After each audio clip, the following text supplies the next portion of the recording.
Subir sir classroom YouTube চ্যানেলে সকলকে শুভেচ্ছা। আজকে আমরা আলোচনা করব নবম শ্রেণীর বাংলা ব্যাকরণের একটি বিষয় নিয়ে, যার নাম ধ্বনি ও বর্ণ। ধ্বনি বর্ণের স্বরধ্বনি সম্পর্কে একটি ভিডিওতে আলোচনা করা হয়েছিল। আজকে আমরা ব্যঞ্জন ধ্বনি সম্পর্কে আলোচনা করব। আলোচনায় আসি। ব্যঞ্জন ধ্বনিকে যদি আমরা এইভাবে ভাগ করি, তাহলে 1, 2, 3, 4, 5 এই অংশে ভাগ করে নিলে পরপর ব্যঞ্জন ধ্বনিগুলিকে লিখব, ক থেকে একদম বিসর্গ অবধি। এবার আমরা এই অনুসারে ব্যঞ্জন ধ্বনিটিকে আলোচনা করে বোঝার চেষ্টা করব। প্রথমেই বলে রাখি, বাংলা বর্ণমালায় ব্যঞ্জনধ্বনির মোট ব্যঞ্জনধ্বনির সংখ্যা হচ্ছে 40। এদের মধ্যে মান্য বাংলা মান্য হচ্ছে 30টি, 40টি হচ্ছে মোট, আর মান্য বাংলায় হচ্ছে 30টি। এদের মধ্যে স্পর্শ বর্ণের সংখ্যা হচ্ছে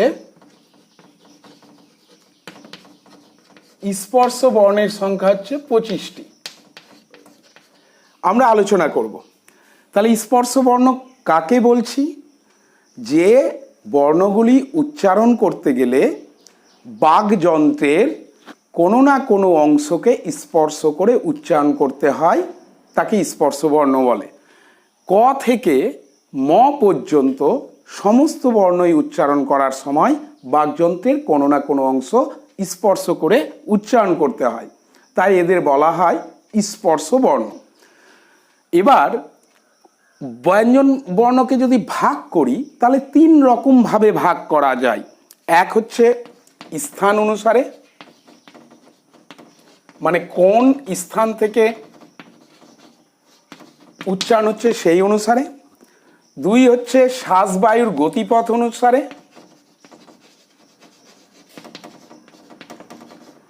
গতি অনুসারে। আর 3 হচ্ছে প্রকৃতি অনুসারে।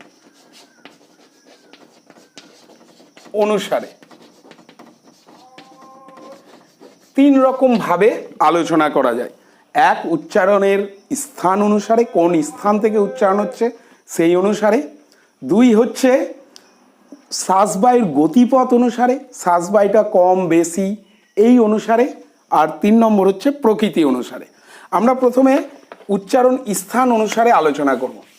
উচ্চারণ স্থান আমরা জানি, বাকযন্ত্রের অনেকগুলো অংশ আছে, কণ্ঠ, তালু, জিহ্বা, নাসিকা, এই সমস্ত অংশ রয়েছে। তো সেই স্থান অনুসারে শ্বাসবায়ুগুলোকে, ব্যঞ্জন বর্ণগুলোকে কটি ভাগে ভাগ করা যায়? সেই অনুসারে ব্যঞ্জন বর্ণগুলোকে 5টি ভাগে ভাগ করা যায়। 1 কণ্ঠবর্ণ, 2 তালব্য বর্ণ, 3 মূর্ধন্য বর্ণ, 4 দন্তবর্ণ, 5 ওষ্ঠবর্ণ। মোট 25টি বর্ণকে 5 ভাগে উচ্চারণ স্থান অনুসারে ভাগ করা যায়। এই কণ্ঠবর্ণ কাকে বলছি? ক বর্গের প্রত্যেকটি বর্ণকে বলা হয় কণ্ঠবর্ণ। ক, খ, গ, ঘ, ঙ। আবার কেন কণ্ঠবর্ণ বলা হয়? একদম কণ্ঠ থেকে উচ্চারিত হয় এই বর্ণটি। নেক্সট হচ্ছে তালব্য বর্ণ। চ বর্গের প্রতিটি বর্ণকে বলা হয় তালব্য বর্ণ। চ, ছ, বর্গীয় জ, ঝ, ইয়। এই তালব্য বর্ণ কেন? এটা তালু স্পর্শ করে। তালু কাকে বলে? ওপরের পাটির দাঁতের পেছনের অংশটাকে তালু বলে। চ, ছ উচ্চারণ করতে গেলে সেটা স্পর্শ করে উচ্চারণ করতে হচ্ছে। মূর্ধন্য বর্ণ, ট বর্গের সমস্ত বর্ণকে বলা হয় মূর্ধন্য বর্ণ। ট, ঠ, ড, ঢ, মূর্ধন্য। কেন? তালুর ঠিক পেছনের অংশকে বলা হয় মূর্ধা। দেখো, ট, ঠ উচ্চারণ করতে গেলে জিভটা উল্টে গিয়ে মূর্ধায় স্পর্শ করে উচ্চারণ করতে হচ্ছে। দন্ত বর্ণ বলা হয় ত বর্গের প্রতিটি বর্ণকে। ত, থ, দ, ধ, দন্তন্য, এই প্রত্যেকটি বর্ণ উচ্চারণ করতে গেলে জিভ দাঁতে স্পর্শ করছে। ওষ্ঠবর্ণ, ওষ্ঠ মানে ঠোঁট। প বর্গের প্রত্যেকটি বর্ণকে বলা হয় ওষ্ঠবর্ণ, কারণ এগুলো উচ্চারণ করতে গেলে দুটো ঠোঁটকে স্পর্শ করতে হচ্ছে, তাই এগুলোকে বলা হয় ওষ্ঠবর্ণ। তাহলে উচ্চারণ স্থান অনুসারে এই 5টি ভাগে ভাগ করা যায়: কণ্ঠবর্ণ, তালব্য বর্ণ, মূর্ধন্য বর্ণ, দন্তবর্ণ এবং ওষ্ঠবর্ণ। এবার আসতে এবং এই 5টি বর্ণকেই বলা হয় 5টি বর্ণের মোট 25টি বর্ণকে বলা হয় স্পর্শ বর্ণ। এছাড়া শ্বাসবায়ুর গতিপথ অনুসারে আবার ব্যঞ্জন বর্ণগুলোকে কয়টি ভাগে ভাগ করা যায়। এক হচ্ছে অল্প প্রাণ, দুই হচ্ছে মহাপ্রাণ, তিন হচ্ছে ঘোষ, চার হচ্ছে অঘোষ, পাঁচ হচ্ছে নাসিক্য। তাহলে দেখো শ্বাসবায়ুর গতিপথ অনুসারে আমরা কয়েক ভাগে ভাগ করে আলোচনা করতে পারি। অল্প প্রাণবর্ণ, মহাপ্রাণবর্ণ, ঘোষ বর্ণ, অঘোষ বর্ণ এবং নাসিক্য বর্ণ। অল্প প্রাণবর্ণ কাকে বলে? যেসব বর্ণ উচ্চারণ করার সময় আমাদের কম শ্বাসবায়ুর প্রয়োজন হয় বা কম সময় লাগে। শ্বাসবায়ু, প্রাণ কথাটার অর্থ হচ্ছে শ্বাসবায়ু। তাহলে যেসব বর্ণ উচ্চারণ করতে আমাদের কম শ্বাসবায়ুর প্রয়োজন হয় তাকে অল্প প্রাণ বর্ণ বলে। এটা বুঝবো কি করে? মনে রাখতে হবে অল্প প্রাণ বর্ণকে যদি কোড করি তাহলে 1 এবং 3 হচ্ছে অল্প প্রাণ বর্ণ, মানে 13। অল্প প্রাণ বর্ণের কোড হচ্ছে 13। একের সবটা মানে স্পর্শ বর্ণ অবধি, ম অবধি, যেমন ক, চ, ট, ত, প। আবার 3-এর সবটা গ, জ, ড, দ, ব। শুধু এইটুকু মনে রাখলেই হবে যে অল্প প্রাণ বর্ণের কোড হচ্ছে 13। একের সবটা, 3-এর সবটা। মহাপ্রাণ বর্ণ কাকে বলে? অবভিয়াসলি বেশি শ্বাসবায়ুর প্রয়োজন হয় যে বর্ণগুলি উচ্চারণ করতে তাকে মহাপ্রাণ বর্ণ বলে। এর কোড কি? মহাপ্রাণ বর্ণের কোড হচ্ছে 24, 24, মানে 2-এর সবটা আর 4-এর সবটা। 2-এর দেখো খ, ছ, ঠ, থ, ফ, আবার 4-এর সবটা ঘ, ঝ, ঢ, ধ, ভ।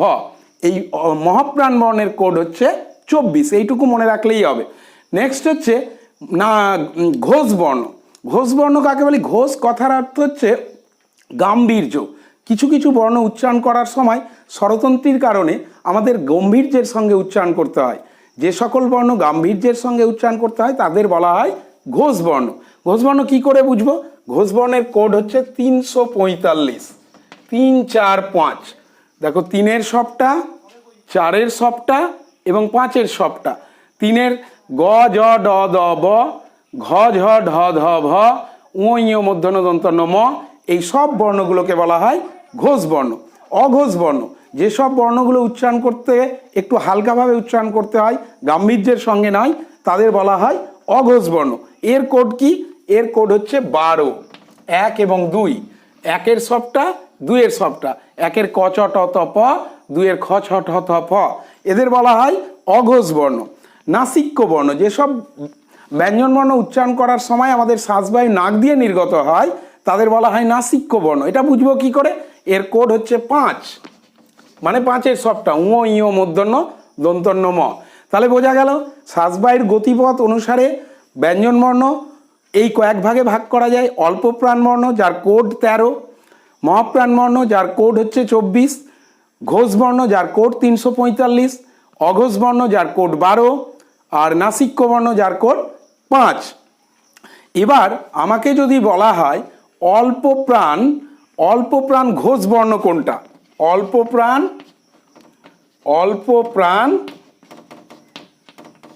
ঘোষ বর্ণ কোনটা আমি মনে রাখবো। অল্প প্রাণ বর্ণের কোড কত? 13। ঘোষ বর্ণের কোড কত? 345। তাহলে মিলছে কোনটা? 3, মানে অল্প প্রাণ ঘোষ বর্ণ হবে 3-এর সবটা। উপরে দেখো লেখা আছে 3-এর সবটা। আবার যদি বলা হয় মহাপ্রাণ অঘোষ বর্ণ কোনটা? মহাপ্রাণ বর্ণের কোড কত? মহাপ্রাণ বর্ণের কোড 24 আর অঘোষ বর্ণের কোড 12, মানে 2-এর সবটা হবে মহাপ্রাণ অঘোষ বর্ণ। তাহলে এইভাবে আমরা যদি কোড আকারে মনে রাখি তাহলে এই বর্ণগুলো মনে রাখা সম্ভব হবে। একটা বর্ণ তুলে দিয়ে বলবে যে এটা কোন বর্ণ, মহাপ্রাণ বর্ণ, অল্প প্রাণ বর্ণ, ঘোষ বর্ণ, অঘোষ বর্ণ। এটা গেল শ্বাসবায়ুর গতিপথ অনুসারে। এবার প্রকৃতি অনুসারে ব্যঞ্জন বর্ণকে আরো কয়েক ভাগে ভাগ করা যায়। 1 অযোগ বাহ বর্ণ, 2 উষ্ম বর্ণ, 3 অন্তস্থ বর্ণ, 4 কম্পনজাত বর্ণ,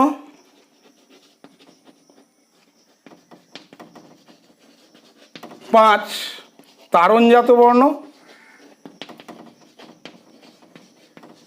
6 পার্শ্বিক বর্ণ,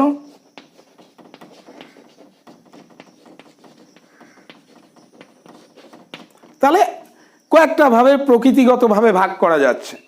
অযোগ বাহবর্ণ, উষ্ম বর্ণ, অন্তস্থ বর্ণ, কম্পনজাত বর্ণ, তারণজাত বর্ণ এবং পার্শ্বিক বর্ণ। এই অযোগ বাহবর্ণ কাকে বলছে? অনেশ্বর, বিসর্গ, চন্দ্রবিন্দু, চাঁদ, এদেরকে বলা হয় অযোগ বাহবর্ণ। কেন অযোগ বাহ? বাহ কথার অর্থ হচ্ছে ব্যবহৃত হওয়া। অযোগ অর্থাৎ যুক্ত না হলে ব্যবহৃত হতে পারে না। এই বর্ণগুলো উচ্চারণ করতে গেলে কোনো না কোনো বর্ণের সঙ্গে যুক্ত করে উচ্চারণ করতে হবে। কারোর মাথায় বা কারোর ঘাড়ে চড়ে এরা উচ্চারিত হয়, অর্থাৎ কোনো কিছুর সঙ্গে যুক্ত না হয়ে বাহিত অর্থাৎ ব্যবহৃত হয় না বলে এই বর্ণগুলোকে বলা হয় অযোগ বাহবর্ণ। উষ্ম বর্ণ, উষ্ম বর্ণ হচ্ছে তালবস্য, পেট কাটা মূর্ধন্য স, দন্তস্ব হ, একে উষ্ম বর্ণ বলে। উষ্ম, কেন উষ্ম বর্ণ? উষ্ম কথাটার অর্থ হচ্ছে শ্বাসবায়ু। এই বর্ণগুলি উচ্চারণ করার সময় শীষ দেওয়ার মতো একটা ধ্বনি ওঠে। এমনকি বর্ণগুলি উচ্চারণ করার সময় একটু প্রলম্বিত বা দীর্ঘ করে উচ্চারণ করতে হয়। তালবস্য, দন্তস্ব, এইরকম করে উচ্চারণ করতে হয়। এই জন্য এই বর্ণগুলোকে বলা হয় উষ্ম বর্ণ। এবার আসি অন্তস্থ বর্ণ। অন্তস্থ মানে কি? অন্ত কথার অর্থ হচ্ছে মাঝে, আর স্থ কথার অর্থ হচ্ছে অবস্থান করে। অন্ত কথার অর্থ মাঝে, স্থ কথার অর্থ অবস্থান করে। দেখো, অন্তস্থ জ র ল বকে বলা হয় অন্তস্থ বর্ণ। কেন অন্তস্থ বর্ণ? কারণ এরা মাঝে অবস্থান করে। কার কার মাঝে? ওপরে ম অব্দি স্পর্শ বর্ণ, আর নিচে হচ্ছে উষ্ম বর্ণ। স্পর্শ বর্ণ এবং উষ্ম বর্ণের মাঝে অবস্থান করে বলে এই বর্ণগুলোকে বলা হয় অন্তস্থ বর্ণ।